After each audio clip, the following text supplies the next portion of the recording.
So ఇప్పుడు ఉన్న సిట్యుయేషన్‌లో సాఫ్ట్‌వేర్ ఉద్యోగం పోతే మళ్ళీ కష్టమే. దీనికి సంబంధించి చాలామంది ఏంటి అంటే నన్ను టార్చర్ పెడుతున్నారు. లేకపోతే నేను బిజినెస్ స్టార్ట్ చేయాలి. నాకు ఇబ్బంది అవుతా ఉంది.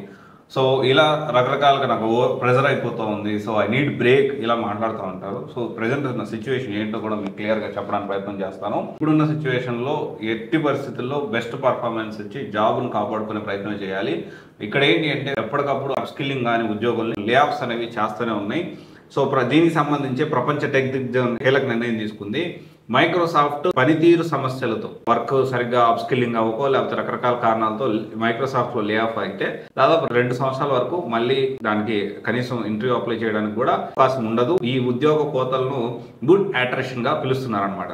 దీంతో పాటు బడా కంపెనీలన్నీ కూడా అమెజాన్ ఆన్ గ్రేటెడ్ అట్రిషన్ ప్రవేశపెట్టింది. దీనికి ఏంటి అంటే దీని ప్రకారం ప్రతి సంవత్సరం మేనేజర్లు కానీ టీమ్ లీడ్లు కానీ ప్లాన్ చేసి కొంతమందిని పీకారు. సో సిచ్యువేషన్ ఈజ్ వర్స్ట్ అవుతుంది డే బై డే.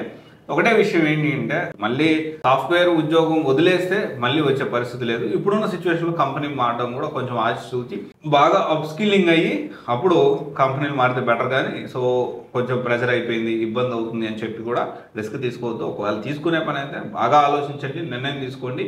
అప్పుడు మీరు బిజినెస్ సైడ్ కానీ ఇంకోటి కానీ ప్లాన్ చేసుకోవచ్చు. బట్ ఇప్పుడైతే సిచ్యువేషన్ ఇలా ఉంది.